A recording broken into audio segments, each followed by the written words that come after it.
Hey there peeps, it's me again and I'm back for another video. So earlier I had a video about Timecoin, like we want to get to know more about that project plus how to buy Timecoin in their website. This time I am going to share the interview of their CEO Masato Kakamu. So they have asked me to upload this interview video on my YouTube channel, and it's a great privilege for me to share this to you guys. Okay, so without further ado, here it is.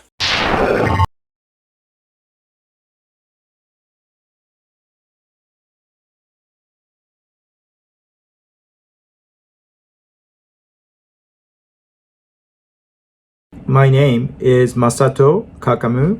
I'm CEO of a company called Global Way Inc. in Japan.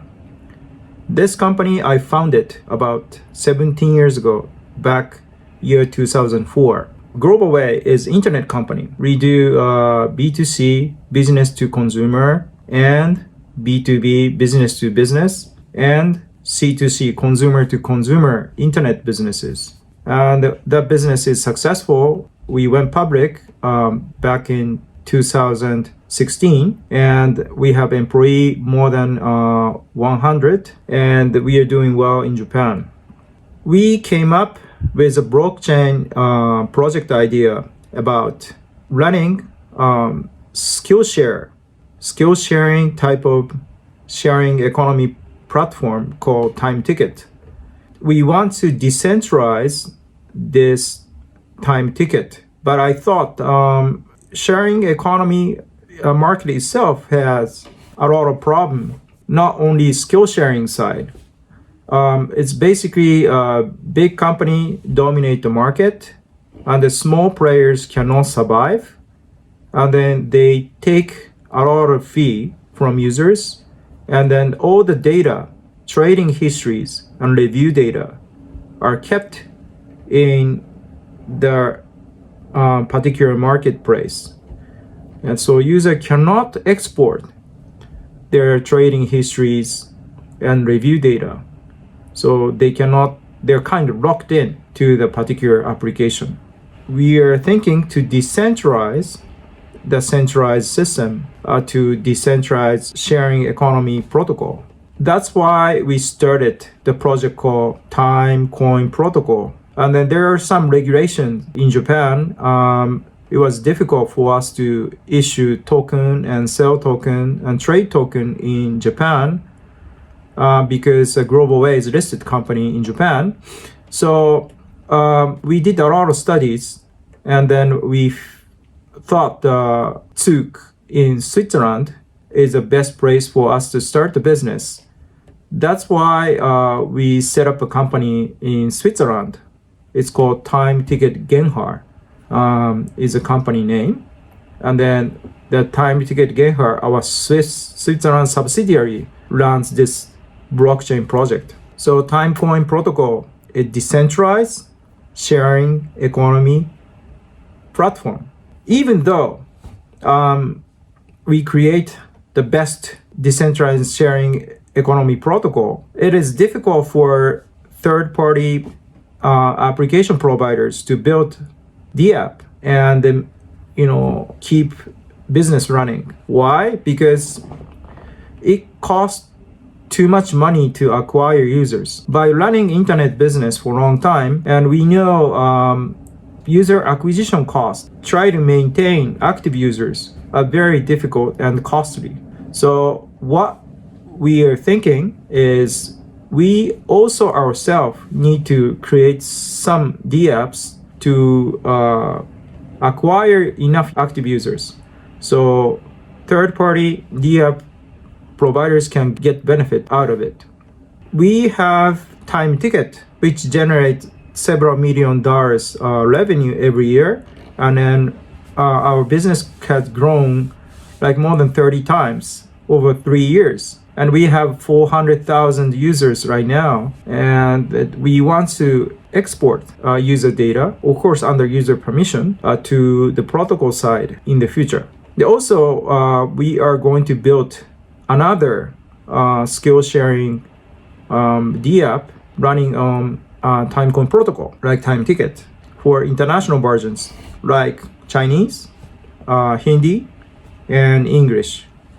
So, and then we can acquire a lot of users in international market. So third-party DApp providers can get benefits. And also we started DApp called esportsstars, which is esports matching application. We had alpha version released back in October last year. We have about 10,000 users under test marketing. Its user base is growing, and we had contracted with some creators. We are creating VTubers, and we have YouTube channel, and it's already we have 100,000 follower, which is a registration, and then it's getting popular. So we are looking for creative VTubers who are good at esports, gaming, animation, and so on. So after we have gained a lot of users and popularity, we'll open the protocol to third-party DApps providers to increase the pace of creating Timecoin ecosystem. We set up a company in Switzerland. Then our project needs to be reviewed and then kind of approved by FINMAR, Swiss Financial Regulatory. So we submitted our white paper to FINMAR, and then we need to get opinion from them. It's not illegal to issue the token and sell the token. So it took us about half year for them to review, and we did some, they asked us some questions, we answered, and then we need to find a bank in Switzerland, which we need to explain our project is the good and legal in Switzerland, and we are not violating law in other countries. So we had to do that kind of process. But at the end, it was a good experience, and then it was good for project and investors, I think.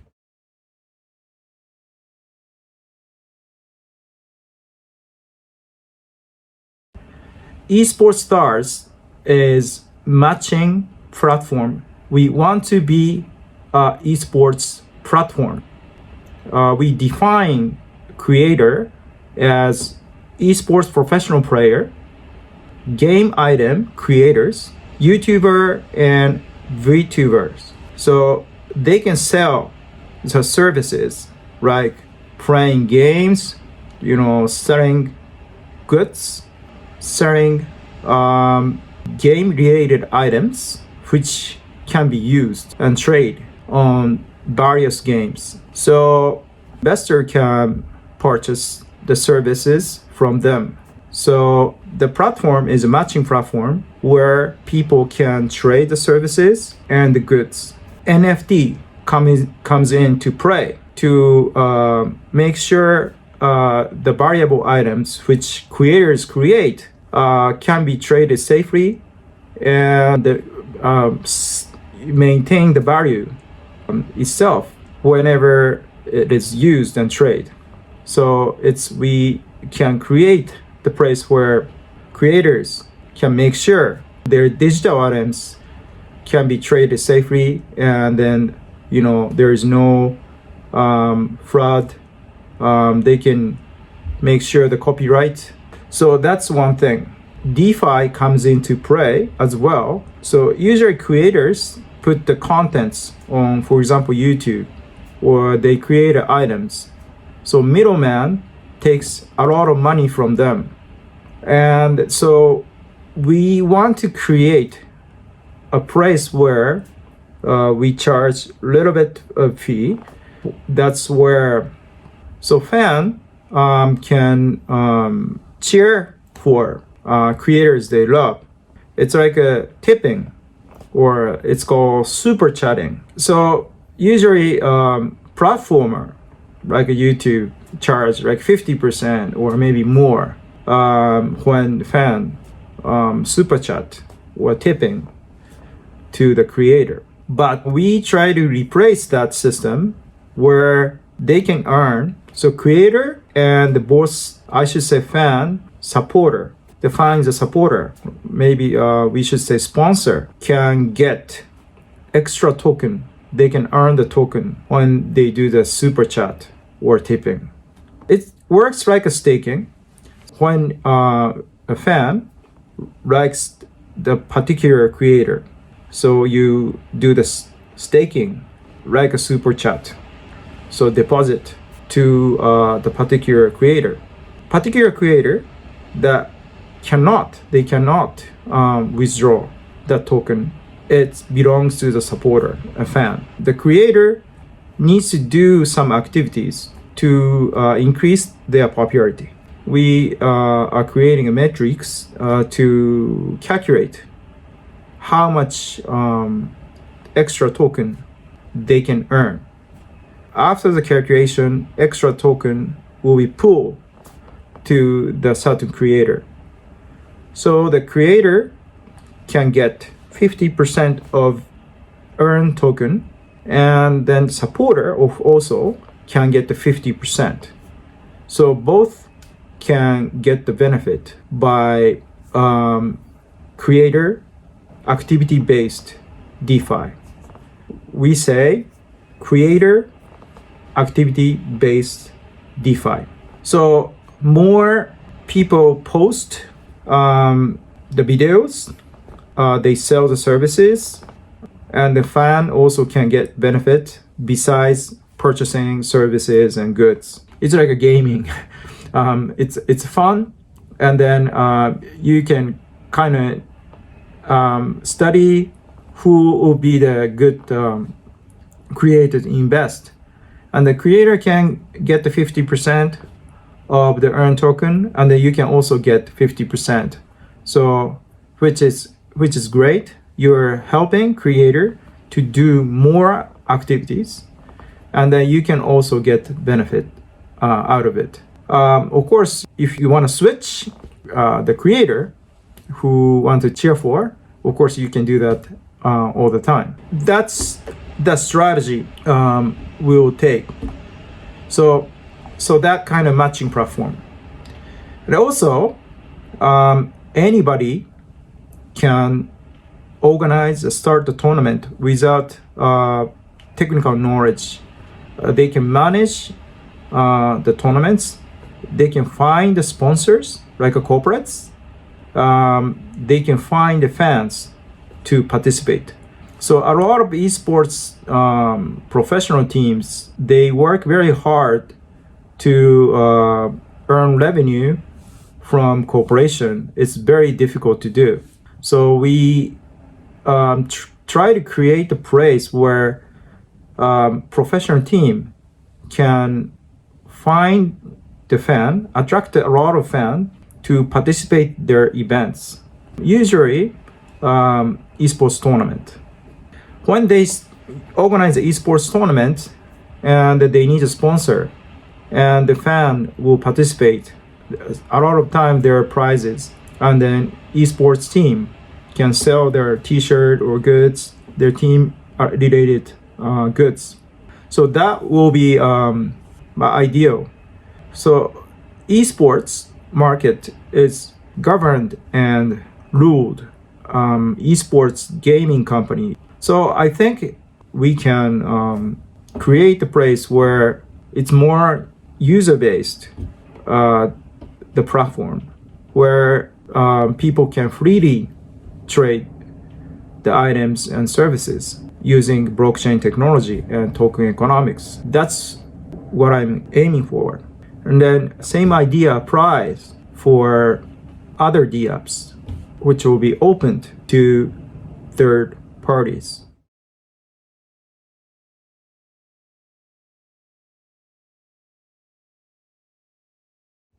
We are definitely planning to be listed on major exchange, and Binance will be ideal. So we are considering and negotiating with several exchanges. And also, you already know that we are already listed on Bitforex and Bitmart and Biki. So we are thinking to be listed on the bigger exchange, more major exchange, to increase the trading volume of TimeCoin.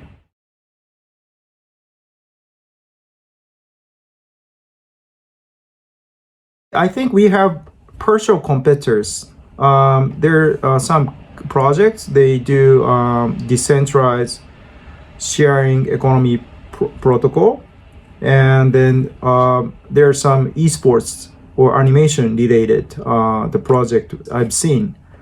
But a lot of projects, they just raise money and they create a product, but they just won't be popular after that.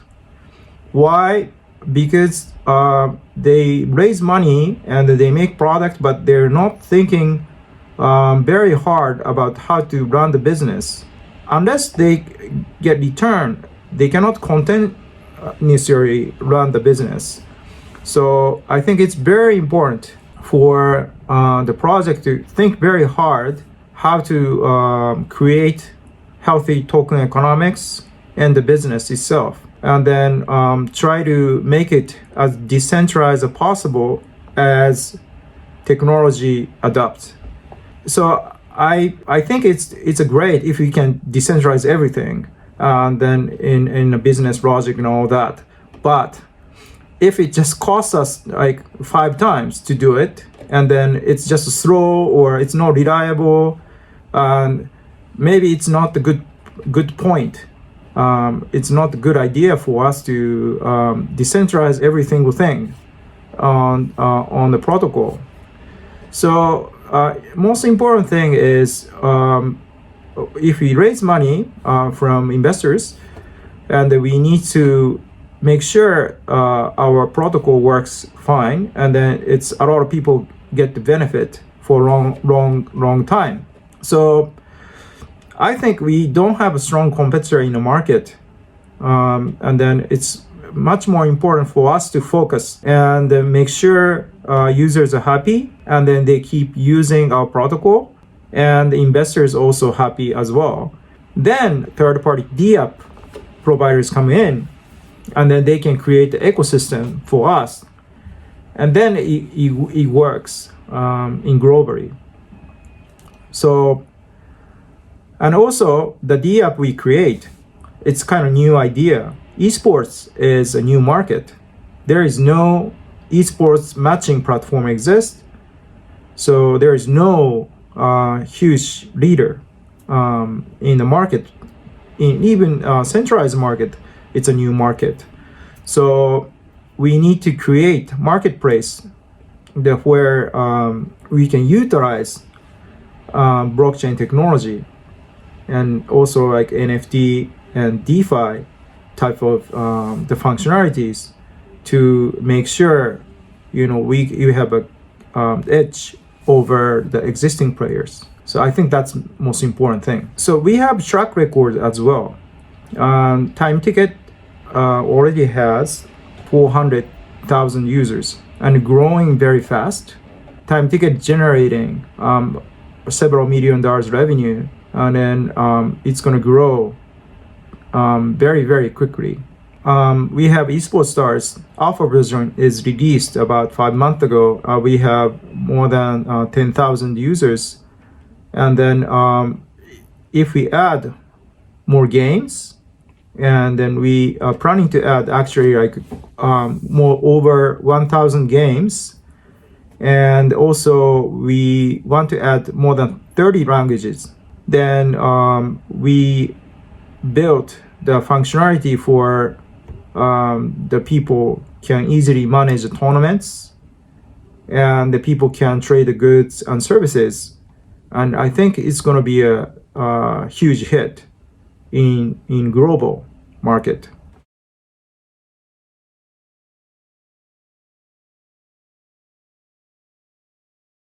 we are lucky, I think, because we had the Global Way parent company, and then we have Time Ticket Inc., which generating a lot of revenue. So we got equity funding, about $4 million. We had several rounds of equity fundings.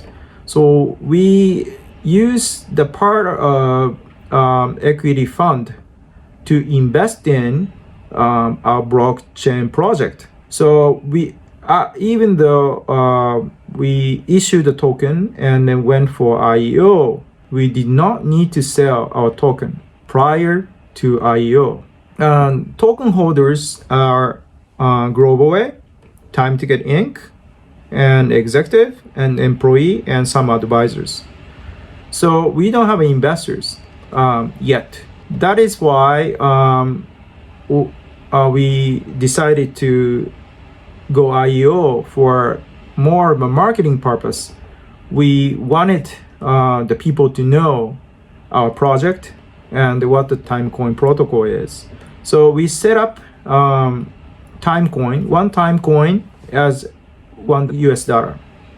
And then we went to IEO, price went up like 1,000, more than $1,000. Then now still traded at around $200. It's 200 times or 1,000 times at the peak of the return. So anyway, we thought that it's good timing for us to raise money from token sale, but we wanted investor to hold the token for a long time. So we didn't want to sell the token at the high price. So we decided to discount token price more than 90% from BitForex price. So we are hoping people can hold our token for a long time. That is why we decided to sell token at this time. So it's kind of exclusive opportunity because you can purchase a Timecoin at the very low price. Also, what we are trying is we try to increase the liquidity. So initially we are listed on BitForex, and then we selected to be listed on Bitmart and the Biki, and then you probably see more news coming. We are listed on other major exchanges. We want our token to be trading volume increase, and then a lot of people hopefully purchase and hold the token for a long time. That's what we are aiming for.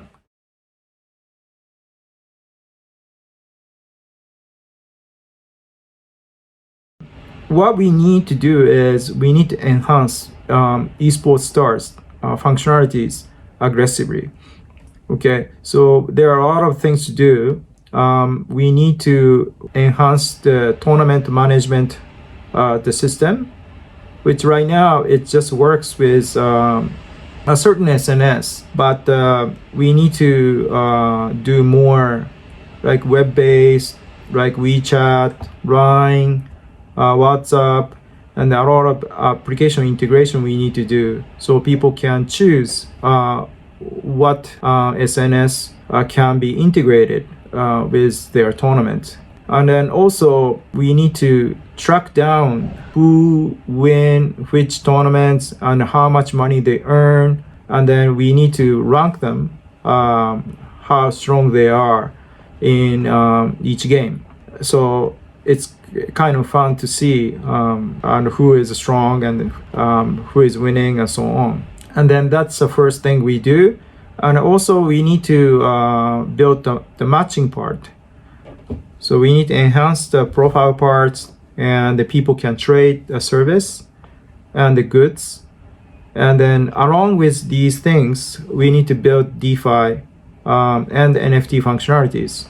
So we need to solve the gas problem, which because we are ESA based, which is okay. We just do the off-chain. We're gonna probably tie up with other companies to do this, but we don't need to worry about gas problem, and so on. Okay, and also we need to enhance the time ticket side, which we need to release the D app near the future.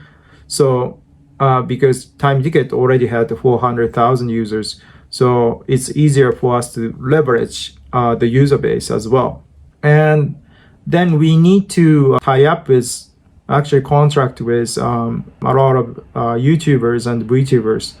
We look for VTubers globally.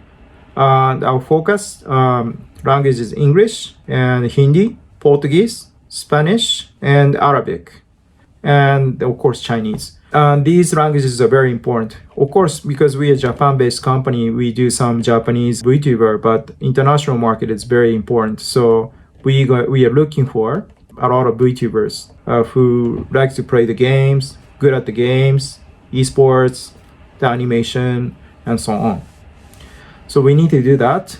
And then we first, before the development, we have to do the test marketing on YouTube and Twitch. So our creators, they do the performance on YouTube and Twitch and to gain the popularity. And then we need to build the app, like a video app, which they can get the benefit. So we are trying to build video applications, video streaming application, I would say, which these creators, other creators, they don't need to necessary contract with us, but we have our own creators. But anybody basically can post the videos on our streaming platform, and that they can get the benefit TimeCoin as they perform. Okay, so like these things are what we need to do.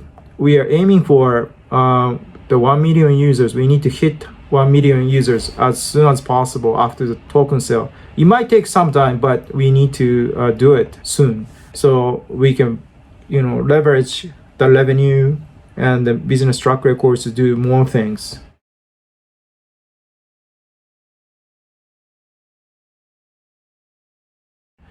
So TimeCoin can be used, the settlement token on our protocol. And then, as I already explained, it has a DeFi function. So creator activity based or creator popularity based DeFi function. So it means that the token can be earned, extra token can be earned by cheering or super chatting, tipping the creators. So as you cheer for the creator, and the creator grows, and then you get more return. And then another thing is NFT. So people can trade, an NFT, like digital goods, using our token as well. So guys, what do you honestly think about the interview of the TimeCoinProtocol CEO Masato Kakamu? So you can share your thoughts, opinions right here in the comment section. Anyways, this is all for now. Thank you so much for tuning into this video. I hope you've learned something coming from the TimeCoinProtocol CEO Masato Kakamu. Thank you all for watching, by the way. Kindly don't hesitate or think twice in sharing this video to your crypto, blockchain, and DeFi friends out there. And I would like to invite you all to smash the like button, hit subscribe, and turn on the notification bell for you to stay notified about my latest videos regarding cryptocurrencies, blockchain technology, and DeFi. And you can follow my social media channels right here or in my YouTube description. Okay guys, so from my freaking home studio, this is Jeff aka Nome Fury, and see you all on my next video.